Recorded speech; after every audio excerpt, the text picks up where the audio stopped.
জুম্মার পরেই উপদেষ্টা নাহিদ ইসলাম গ্রেপ্তার হলেন। এইদিকে সমন্বয়ক সার্জিস আলমকে গণধুলাই দিচ্ছেন জনগণ, এইদিকে আবার ডক্টর ইউনূস পদত্যাগ করলেন। বিস্তারিত রয়েছে ভিডিওতে, আপনারা দেখতে থাকুন।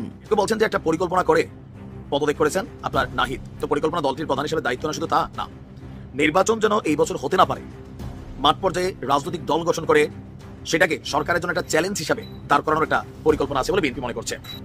সার্জিস আলমকে নিয়ে বেশ হট্টগোল, তারপরে দেখলাম যে তিনি চলেও গেলেন। কেন তাকে ঘিরে হট্টগোল, কেন তিনি চলে গেলেন, বিষয়টা বুঝতে পারলাম না। আজকে দেখছি যে প্রথম আলো এই নিয়ে একটা রিপোর্ট করেছে।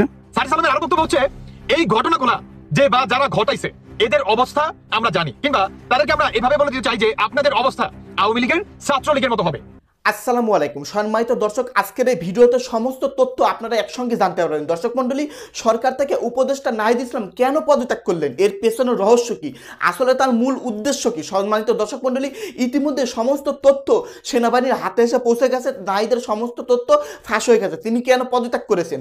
সম্মানিত দর্শক, নাহিদ ইসলাম যখন তখন গ্রেপ্তার হতে পারেন। এইদিকে আবার সমন্বয়ক সার্জিস আলম কেন গণধুলাই খেলো, এর পেছনে গণধুলাই খাওয়ার পেছনের মূল রহস্য কি, এর পেছনে কারা ছিল, সমস্ত তথ্য সেনাবাহিনী জেনে গেছে। দর্শক মণ্ডলী, এদিকে অন্তর্বর্তীকালীন সরকার প্রধান উপদেষ্টা ডক্টর মোহাম্মদ ইউনূস পদত্যাগ করতে চলেছেন এবং আজকের এই ভিডিওতে নির্বাচনের কিছু আপডেটও জানতে পারবেন।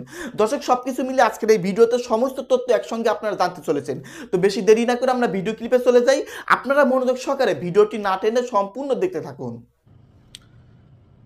গেল কয়েকদিন আগে ছাত্রদের যে জাতীয় নাগরিক পার্টির আত্মপ্রকাশ করেছে, এই দলটির একদম কি পয়েন্টে যিনি বসে আছেন নাহিদ। জুলাই অভ্যুত্থান থেকে উপদেষ্টা থেকে সরাসরি একদিন পরেই তিনি দলটির প্রধান, মানে প্রধান পদেই তার লাইফের এই সময়টা অতিবাহিত হচ্ছে। গতকালকে একটা টক শোতে বিএনপির একজন ঊর্ধ্বতন নেতার একটা বক্তব্য শুনছিলাম। কোথাও না কোথাও আমার বিশ্বাস হালকা হালকা হচ্ছে যে আসলে কি বিষয়টা এরকম। কেউ কেউ বলছেন যে একটা পরিকল্পনা করে পদত্যাগ করেছেন আপনার নাহিদ। তো পরিকল্পনা দলটির প্রধান হিসেবে দায়িত্ব না শুধু তা না, নির্বাচন যেন এই বছর হতে না পারে, মাঠ পর্যায়ে রাজনৈতিক দল গঠন করে সেটাকে সরকারের জন্য একটা চ্যালেঞ্জ হিসাবে দাঁড় করানোর একটা পরিকল্পনা আছে বলে বিএনপি মনে করছে। এই মুহূর্তে ছাত্রদের এই নতুন দলটি বা তাদের নেতারা এমন এমন বক্তব্য দিচ্ছেন, কারো কারো বক্তব্য একদম ফ্যাসিস্ট আকারে চলে যাচ্ছে। মুখে আনতে দিব না, এটা গণতন্ত্রের ভাষা হতে পারে না। যাই হোক, এখন এই ধূপে টিকবে না। সার্জিস যে বক্তব্য দিচ্ছে এটা টিকবে না। তাহলে টিকার জন্য কোনটা দরকার, যে আসলে কি ইউনূস সরকার একটা নির্বাচন করার মতন দেশে পরিস্থিতি আছে, আইন শৃঙ্খলা মানে কি কন্ট্রোলে আছে না। এখন এই যে আইন শৃঙ্খলা কন্ট্রোলে নাই, এটার ফায়দা কারা নিচ্ছে। কেউ কেউ বলছেন যে এটার ফায়দা জাতীয় নাগরিক পার্টি তারা নিচ্ছে। কিভাবে নিচ্ছে আসেন। নির্বাচন নিয়ে সারা বাংলাদেশে যখন একটা জোয়ার উঠছে বা বিএনপি চাচ্ছে, আম জনতার মধ্যে অধিকাংশ মানুষ চাচ্ছে একটা নির্বাচন হোক, কিন্তু সেই নির্বাচনকে কোনোভাবেই শেখ হাসিনার বিচারের আগে, ফাঁসির আগে হইতে দেবে না। এটা কি একদিনের কোনো ব্যাপার? এক্সিকিউশন, প্রসেসিং, বিচারের নানান ধাপ, অ্যাপিলিং, এগুলা করতে করতে ভাই মোটামুটি 15-20 বছর লেগে যাবে। এখন এই যদি এই সিস্টেমে হাঁটে, তাহলে তো আগামী 15 বছর এই ইউনূস ক্ষমতায় থাকবেন। ছাত্রদের পার্টি ফুইলা ফাইপা কলাগাছ হবে, সুযোগ বুঝা তাদের হাতে ক্ষমতা দিয়া ইউনূস হয়তো পদত্যাগ করবেন। বিষয়টা বিএনপি এরকমই মনে করছে। এখন কেন নির্বাচন হওয়া যাবে না, যৌক্তিক একটা ব্যাখ্যা দিচ্ছেন নাহিদ, কিন্তু তার বক্তব্যটাকে বিএনপি কাউন্টার করছে অন্যভাবে। তিনি বলছেন চলতি বছর সাধারণ নির্বাচন অনুষ্ঠান করা কঠিন হবে। কেন কঠিন হবে? কারণ দেশের আইন শৃঙ্খলা পরিস্থিতি ভালো না। এখন বিএনপির নেতা যারা, তারা মনে করছেন তার মানে সরকারই চাচ্ছেন আইন শৃঙ্খলা পরিস্থিতির উন্নতি হোক। একটা দোহাই দেওয়া যাচ্ছে, সংস্কার না। সংস্কার মানুষের কাছে একটা ওয়ার্ড হয়ে গেছে, লাইক আওয়ামী লীগের সময় উন্নয়ন টাইপের। আর ইউনূস সরকারের সংস্কার এগুলো পাবলিকের কাছে এক ধরনের খেলাধুলামূলক শব্দে পরিণত হয়েছে, তাই না? খেলা হবে টাইপের। তো প্রকৃত প্রেক্ষাপট আমরাও যেটা বলতেছিলাম এতদিন যাবত, যে এই সরকারের অধীনে একটা জাতীয় সংসদ নির্বাচন করার জন্য যে আইন শৃঙ্খলা পরিস্থিতিকে কন্ট্রোলিং করা দরকার, ডক্টর ইউনূস কি পারছেন? প্রতিদিন মব জাস্টিস হচ্ছে, কথিত গ্রেপ্তার হচ্ছে, পরের দিন জামিনও হয়ে যাচ্ছে। এই সিচুয়েশনে এই সরকার কি আসলে নির্বাচনটাকে দিতে পারবেন এবং মাঠটাকে সামলাইতে পারবেন? 95% মানুষের মনে সন্দেহ পারবে না। আর এই যে পারবে না, এই ইস্যুটাই জাতীয় নাগরিক পার্টির জন্য আশীর্বাদ। নাহিদ বলছে সরকার আইন শৃঙ্খলা পরিস্থিতি গত 7 মাসে কন্ট্রোল করতে পারে নাই। তো তুমি তো সরকারে ছিল। বিএনপি বলছে কেন পারে নাই? কারণ সরকার চায় না। যদি আইন শৃঙ্খলা পরিস্থিতি কন্ট্রোল হয়, তখন আরো চাপ বাড়বে যে হ্যাঁ পরিবেশ শান্ত, সবকিছু ওকে, এবার নির্বাচন দেন। বিভিন্ন জায়গায় মব জাস্টিস হচ্ছে, চুরি ডাকাতি হচ্ছে, লুটপাট হচ্ছে, পুলিশ কাজ করছে না, ফাংশন করছে না। কেউ কেউ বলছেন পুলিশকে তো ফাংশন করতে দেওয়াই হচ্ছে না, তাদের মাথার উপর একটা করাত ঝুলাই রাখা হয়েছে, বেশি কিছু করতে গেলে তুমি ফেসিস্টের দোষর, চাকরি হারাবা। কেউ কেউ বলছেন যে এটা পরিকল্পনা করে তিনি পদত্যাগ করেছেন, একজন রিয়াল পলিটিশিয়ান যেমন করার কথা।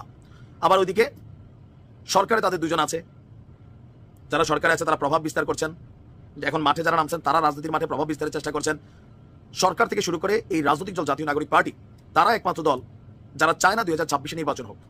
নানান যদি কিন্তু অথবা সম্ভাব্য তথাপি। আর এতে ছাত্রদের সুবিধা হবে। কেন হবে? নতুন পার্টি হিসেবে মানুষের কাছে পৌঁছা, তাদের এথিক্সগুলো পৌঁছে দেওয়া, রাজনীতির মাঠে একটু শক্তিশালী হওয়া, কমিটিগুলা গোছানো, গ্রামে-গঞ্জে কমিটি দিয়ে কর্মীদের সংখ্যা বৃদ্ধি করা, এই অ্যাক্টিভিটিসগুলো যেগুলো বিএনপি জামাত এত বছর করে ফেলছে তাদের দরকার নাই, বাট দরকার হচ্ছে ছাত্রদের। আবার লম্বা সময় গেলে কিভাবে ছাত্রদের জন্য সুবিধা, এই যে ধরেন বিএনপি রডের ব্রিজ খুলে লয়া জায়গা, দেখা ভাবা যায় আস্থা রডের ব্রিজ খুললেরা লয়া জায়গা, মানুষ এগুলো দেখছে। তারপরে হচ্ছে ঝুট ব্যবসা নিয়ে নিজেরা 10 টাকা ফালাই দিছে, জলমহলে 6 কোটি টাকার মাছ লুট হয়ে যাচ্ছে, চান্দাবাজি হচ্ছে, কুমিল্লার একজন ভাইরাল ঠিকাদারের কয় 2 লাখ টাকার প্রোগ্রাম করছে, 5,000 টাকা দিচ্ছেন, মানুষ বিএনপির প্রতি বিরক্ত হচ্ছে। আর এই বিরক্তিটা জাতীয় নাগরিক পার্টির জন্য সুবিধা। সার্জিস ইফতারের সময় বলতেছে একজন রিক্সাওয়ালারে মার্কা দেখা ভোট দেওয়া যাবে না। আমাদের বড় রাজনৈতিক দলগুলো জানে যখন নির্বাচন হয় এই নৌকা, ধানের শীষ, দাঁড়িপাল্লা এগুলোর একটা ফ্লো ক্রিয়েট হয়। সবকিছু মিলিয়ে কেউ কেউ বলার চেষ্টা করছেন যে পদত্যাগের আগেই মাস্টার প্ল্যান করে আসছিল নাহিদ ডক্টর ইউনূসের সাথে মিলা, বাট এই কথাগুলোর আবিধানিক কোনো প্রমাণ নেই, কোনো রকম কিছুই নাই। এখন বিএনপি তাদের রাজনৈতিক বক্তব্য দিবে, আর তারা তো এখন ছাত্র না, রাজনৈতিক দল। এতদিন তারা জাতীয় নাগরিক পার্টি, বৈষম্য বিরোধী এগুলোর কিন্তু বলার সুবিধা নাই। একটা পলিটিশিয়ান দল হিসাবে তাদেরকে একজন পলিটিক্যালি আমরা মানে কথা বলবো, সমালোচনা হবে, আলোচনা হবে, এগুলো মাইনে নিতে হবে। যেটা শেখ হাসিনা মানে নাই, তার বিরুদ্ধে যখন মানুষ সমালোচনা করতো, দ্যাটস ওয়াই 5ই আগস্ট ছিল। দিন শেষে কি ঘটবে জানি না, তবে আইন শৃঙ্খলা পরিস্থিতির এই যে অবনতি, তার মানে বিএনপির যে নেতা এই কথাটা বলছিলেন দীপ্ত টিভিতে একটা প্রোগ্রামে মনোযোগ দিয়ে শুনছিলাম, পরে মনে হলো যে আসলেই তো বিষয়টা এরকম। এটাতে লাভ আইন শৃঙ্খলা পরিস্থিতি উন্নতি হলে ইউনূস সরকারের লাভ নাই, মানে ইউনূস সরকারের লাভ আছে, জাতীয় নাগরিক পার্টির লাভ নাই। আবার জাতীয় নাগরিক পার্টির যেহেতু বসই হচ্ছেন পেছন থেকে এই উপদেষ্টা প্যানেল পুরাটাই ছাত্রদের মানে এই জাতীয় নাগরিক পার্টি মুখী, তো সেখান থেকে ফয়দাটা কার হবে? বিপদে পড়বে বিএনপি, জামাতও কিছুটা। দুধের দোয়া তুলসী পাতা জামাতো না, বিভিন্ন জায়গায় এদেরও কিন্তু অপকর্ম সামনে আসছে কিনা আসা শুরু হয়েছে। বিএনপির 100-এ তাদের 10ও হচ্ছে, তো ছাত্রদের কি হচ্ছে না? এদেরও হচ্ছে। চান্দাবাজি বিভিন্ন জায়গায়, মব জাস্টিস, এই যে গণতান্ত্রিক ছাত্র সংসদ, দেখা গেল যে মবের উস্কানিতা এদের মধ্যে। তবে ফাইনালি এটার ফলটা খাবে জাতীয় নাগরিক পার্টি। তবে বিএনপি বলছে যে বিষয়টা কিন্তু এরকম না, এক মাগে শীত যায় না। বিএনপি মাঠে নামলে ডক্টর ইউনূস তিনি হচ্ছেন শক্তের ভক্ত, নরমের জম, এমনটাই মনে করছেন যে ছাত্ররা এটা হুঁশিয়ারি দিলে তিনি সিদ্ধান্ত বদলান। বিএনপি মাঠে নেমে হুঁশিয়ারি দিলে তখন খেলা জমবে, কি ঘটবে জানি না, তবে অস্থির একটা পরিস্থিতি হবে। কালকে রাতের বেলা একটা ভিডিও দেখছিলাম, সেখানে সার্জিস আলমকে নিয়ে বেশ হট্টগোল। তারপরে দেখলাম যে তিনি চলেও গেলেন। কেন তাকে ঘিরে হট্টগোল, কেন তিনি চলে গেলেন বিষয়টা বুঝতে পারলাম না।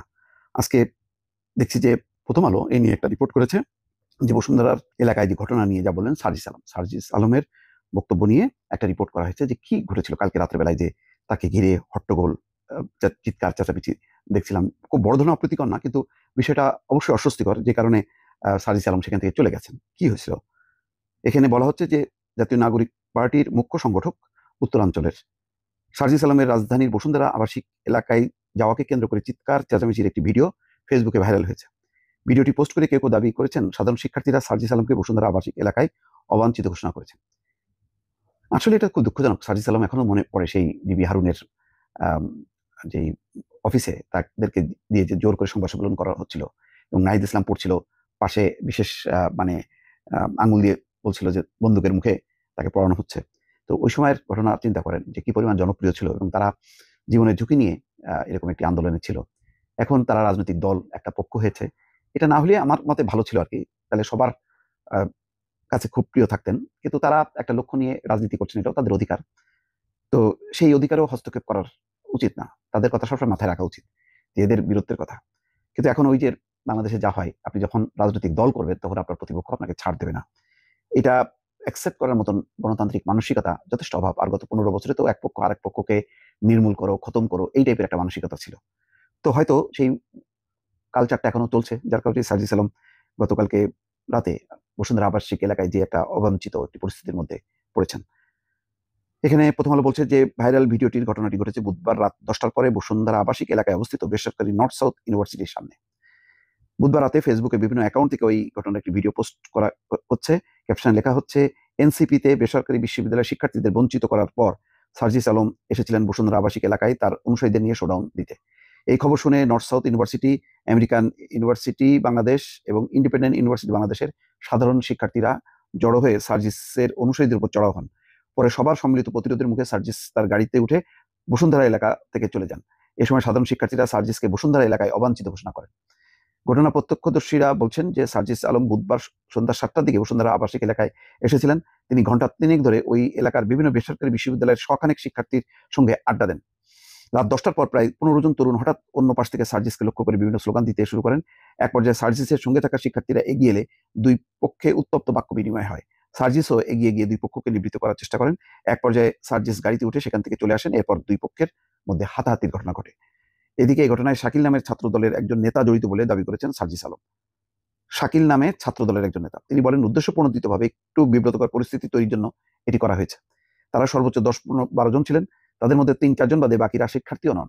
অন্যদিকে আমার সঙ্গে 4 বিশ্ববিদ্যালয়ের 1 থেকে 150 শিক্ষার্থী ছিলেন। ঘটনার বর্ণনা দিয়ে এনসিপির এই নেতা আরো বলেন, ওই 10 থেকে 12 জন যখন চিৎকার করছিল তখন আমার সঙ্গে থাকা শিক্ষার্থীরা এগিয়ে গিয়ে জিজ্ঞাসা করেছেন কেন তারা চিৎকার করছেন। পরে আমি এগিয়ে গিয়ে দুই পক্ষকে বললাম, আপনাদের কারোরই চিৎকার করার দরকার নেই, দুই পক্ষই বাসা যান। পরে আমি চলে আসি, পরে শুনলাম সেখানে হাতাহাতি হয়েছে। তো এইটা হলো ঘটনা। তো এই ঘটনাগুলো খারাপ ইঙ্গিত বহন করে। সারা দেশে যখন নাকি উত্তরাঞ্চলের দায়িত্ব সার্জিস আলম যখন সফর করবেন, এরকম আরো হয়তো অনেক অবাঞ্ছিত ঘটনা ঘটবে। তো এইগুলির ব্যাপারে সবার দল সতর্ক থাকা উচিত, কারো রাজনৈতিক অধিকারে হস্তক্ষেপ করা উচিত না। নতুন রাজনৈতিক দলকে কেন প্রতিকূল পরিস্থিতির মধ্যে পড়তে হবে? সবারই তো গণতান্ত্রিক অধিকার, আর এই গণতন্ত্রের জন্যই তো শেখ হাসিনার বিরুদ্ধে সংগ্রাম, যে সংগ্রাম সফল হয়েছে এই নেতাদের অবদানের কারণে। সুতরাং এটা মাথায় রাখা উচিত সবারই। বিরোধিতা থাকবে, কিন্তু সেটা যুক্তিসঙ্গত, যুক্তির হাতাহাতি বা সেখানে শক্তি দিয়ে কোনো কিছু করা উচিত না। এটা মনে রাখলেই আমাদের গণতন্ত্রের দিক। সবার আগে আপনার কলিজাটা ঠান্ডা করি, তারপরে বাকি কথা বলি।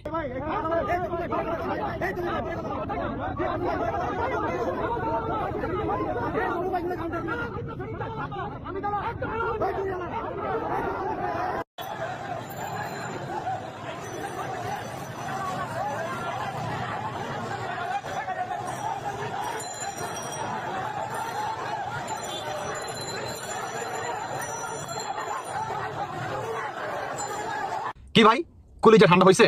একে সত্যি করে কইবেন, বুকে হাত দিয়ে বলবেন ভাই কলিজা ঠান্ডা হয়েছে না ভাই? বিশ্বাস করেন আপনাদের কি হয়েছে না হয়েছে, আমার কলিজাটা ভাই ঠান্ডা হয়ে গেছে।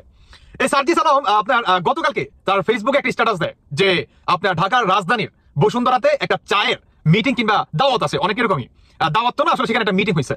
তো সেই মিটিং এ আপনার এই কি বলে সমন্বয় কিংবা সার্জিসদের যে দলটা, এই দলটা কিভাবে আপনার পাস করাতে পারে জনগণের ম্যান্ডেটের মাধ্যমে, কিভাবে জনগণের সামনে দলটাকে প্রেজেন্টেশন করতে পারে, কিংবা তারা এখন বলে যে 2024-এর এই দলটাকে আমরা গঠিত করব, এবং যেভাবে আমরা আওয়ামী লীগকে নিষেধাজ্ঞা করছি ঠিক আওয়ামী লীগের জায়গাটা আমরা দখল নিব। ভাবা যায়? হ্যাঁ, বুঝতে পারেন আপনারা? সার্জিস আলমের আরো বক্তব্য হচ্ছে এই ঘটনাগুলা যে বা যারা ঘটাইছে এদের অবস্থা আমরা জানি, কিংবা তাদেরকে আমরা এভাবে বলে দিতে চাই যে আপনাদের অবস্থা আওয়ামী লীগের ছাত্রলীগের মতো হবে। মানে কি, কে বা কারা এই ঘটনাটা ঘটাইছে সার্জিস আলম জানে। সার্জিস আলম তিনি ডিরেক্ট আপনার কি বলে বিএনপির যুব দলকে মনে করে ইঙ্গিত করলো যে তাদের অবস্থা অনেকটা আপনার ছাত্রলীগের মতো হবে। সার্জিস আলম তিনি আরো বলে যে এই টুকাইরা যেই হামলা করছে, এক টুকাইকে তো আমরা বাংলার মাটি থেকে বিতাড়িত করছি, কিংবা এদেরকে আমরা নিষেধাজ্ঞা করছি।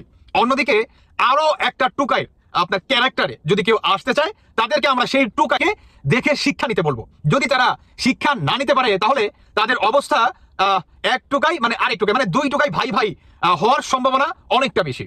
মানে আপনার আওয়ামী লীগের ছাত্রলীগে হচ্ছে টুকাই, আর বিএনপির যে যুবদল আছে যুবদল হচ্ছে টুকাই। আমি ভাই মানে মোটামুটি 4 থেকে 5 মাস আগে বা এর মধ্যে আমি প্রায় ভিডিওতে আমি বলে থাকি যে ভাই সমন্বয়কারীরা দেখবেন একটা সময় আপনার জাতীয় পার্টিকে বানাবে হচ্ছে ব্রেকফাস্ট, আর আওয়ামী লীগকে বানাবে লাঞ্চ, আর বিএনপিকে বানাবে হচ্ছে রাতের ডিনার। এইটাই কিন্তু চলমান, কিংবা এই পথেই কিন্তু হাঁটতেছে। সার্জিস আলম তিনি আরো বলেন যে 2024-এর এই দলটাকে আমরা যেখানে যাই না কেন, যদি এভাবে টুকাইরা আক্রমণ করতে চায়, মানে আমাদের যে স্বাধীনতা, এই স্বাধীনতার উপরে যে বা যারা নাকি আক্রমণ করতে চায়, তাদেরকে আমরা বাংলার মাটি থেকে এই আওয়ামী লীগের টুকাইয়ের মতো বা টুকাইদের মতো অবস্থা করব। আমি এই বিষয়ে একটা লাইন কথা বলতে চাই, বা আপনাদের কাছে একটা প্রশ্ন রাখতে চাই। সেটি হচ্ছে সার্জিস আলমের বক্তব্য হচ্ছে যে টুকাইরা হামলা করছে, কিংবা টুকাইটা বাদ দিয়ে আগে এই প্রসঙ্গে কথা বলি যে 24-এর স্বাধীনতা, তথাকথিত 24-এর স্বাধীনতা তারা বলে, আমি মানি না, ব্যক্তিগতভাবে মানি না। আমি স্বাধীনতা বলতে আমি বুঝি বঙ্গবন্ধু, স্বাধীনতা বলতে বুঝি 71, স্বাধীনতা বলতে বুঝি আপনার 72-এর সংবিধান, স্বাধীনতা বলতে বুঝি আপনার 7 মার্চের সেই ঐতিহাসিক ভাষণ, এবং স্বাধীনতা মানে বুঝি প্রেসিডেন্ট শহীদ জিয়া।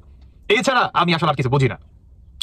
প্রিয় দর্শক, আপনারা বিস্তারিত ভিডিওতে দেখতে পারলেন সমস্ত চাঞ্চল্যকর তথ্য। উপদেষ্টা নাহিদ ইসলাম কেন সরকার থেকে পদত্যাগ করেছিলেন, মূল রহস্য কি, আসলে তাদের উদ্দেশ্যটা কি যে পদত্যাগ করে তারা নতুন দল গঠন করলেন, এইদিকে সমন্বয়ক সাজিস আলমের উপর যে হামলা চালানো হয়েছে এর পেছনের রহস্যটা কি, এটা কি সাজানো? দর্শক মণ্ডলী, এমন কিছু তথ্য আজকের এই ভিডিওতে জানতে পারলেন। তাছাড়া নির্বাচনের আপডেট, ডক্টর মোহাম্মদ ইউনূস কখন পদত্যাগ করবেন, সমস্ত তথ্য আজকের এই ভিডিওতে ছিল। দর্শক, এই সম্পর্কে আপনারা কি বলতে চান? এই দেশের সাধারণ নাগরিক হিসেবে আপনাদের মূল্যবান মতামত ভিডিওর কমেন্ট বক্সে অবশ্যই লিখে ঝটপট জানিয়ে দিবেন। ভিডিওর সঙ্গে সম্পূর্ণ আকারে থাকার জন্য আপনাদের সবাইকে অসংখ্য ধন্যবাদ।